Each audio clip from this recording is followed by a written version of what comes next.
Hello everyone! Ako nga pala si Ara, mahigit 2 taon ng alipin ng salapi dito sa bansang Taiwan.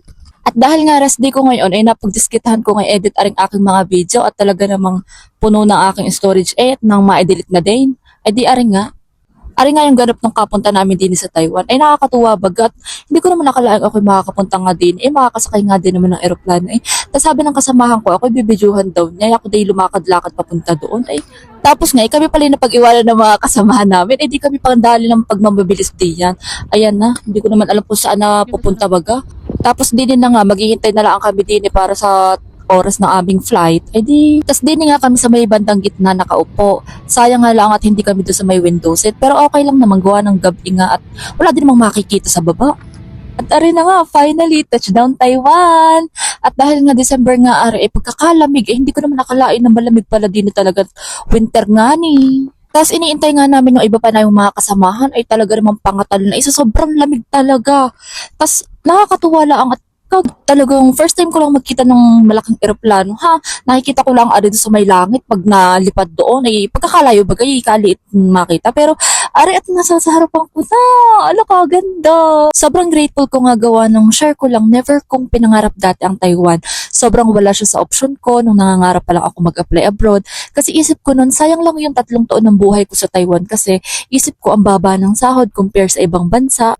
Pero mali ako kasi okay naman yung sahod dito. Tapos ang dami mo pa nga mapupuntahang lugar, ganun. So parang yung work-life balance ba, ganun. Nalayo na ang kwento. Ari nga, tandidi na kami sa Taoyuan Airport.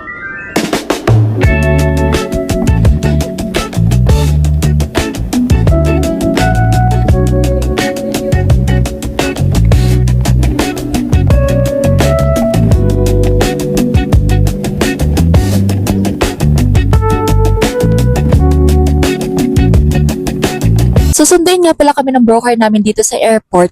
Tapos didiretso daw kami agad sa hospital for another medical ulit. So mga bading, pagkababa nyo ng airplane, another medical ulit. Tapos natatawa ko dito sa kabatch ko, gawa ng parang feeling ko, dala niya na lahat ng laman ng cabinet niya sa bahay nila. Tapos ito na nga, hindi ko pa nga kilala yung iba sa mga kasamahan ko dito. Parang 2 pala yung kilala ko sa kanila. Kasi late akong nag-medical, late ako nag-teco. Tapos ang dami ko pang inayos sa PSA ko. Pabalik-balik ako ng Tingloy, pabalik-balik ako ng Manila. Parang para maayos lang yung PSA ko na yun. Tapos yun nga, buti na lang nakahabol ako. Kasi sobrang dami ng gamit namin. Ayan, siksikan na tuloy kami sa van. Tapos ito na nga, papunta na kami ng dorm. So na-amaze pa rin ako ng time na yan. So parang hindi ako makapaniwala. Dito na talaga ako sa Taiwan. Ganun yung mga nasa isip ko. Tapos parang manghang-mangha ako. Sabi ko, ala, Taiwan na ba talaga to? Ganun. Hindi pa nga rin makapag-sink in sa utak ko niya na makakapag-Taiwan ako, na nasa Taiwan na ako. Kasi nga, parang sumabay lang naman ako sa mga kasamahan ko noon sa trabaho na mag-apply sa Maynila. Yung parang wala sa utak ko, try lang, ganun. Tapos, biruin nyo, makakarating ako sa Taiwan. Sobrang thankful talaga ako kay Lord na binigyan niya ako ng opportunity na ganito. Tapos ito nga, nadaanan namin yung company namin which is yung Inventec. Tapos 10 minutes away lang siya sa magiging dorm namin. Sobrang convenient lang. Tapos 10 minutes lang yung lalakadin mo, tapos nandun ka na agad sa dorm. So nag-provide nga din pa sila sa amin ng comforter, ng bed, ng unan, tapos toothbrush, hanger, ganon. Saras lang, may bayad yan, 1.5. Pero i-deduct naman nila yan sa first sahod nyo, yung 1.5 na yan.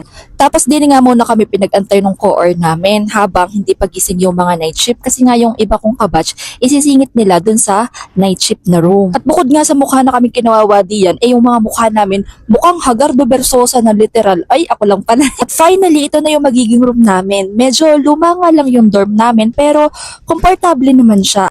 Bali 5 nga pala kaming magkakasama dito sa room at mga kabatch ko yung mga kasama ko. Tapos sila nga pala yung makakasama ko dito sa room. Iniisip nga namin kung anong style bag ang aming gagawin din sa aming mga bed na. First time ko nga lang din palang may ibang taong makakasama sa room. Gawa ng simulat sa pool nga, mga kapatid ko ang kasama ko doon sa apartment namin sa Lipa. Kailangan talaga naming mag-adjust or makisama sa isa't isa kasi kami yung magkakasama sa buong kontrata namin dito sa Taiwan. Ari nga at nag-unboxing na kami ng mga binigay sa amin ng co-or namin. Charis.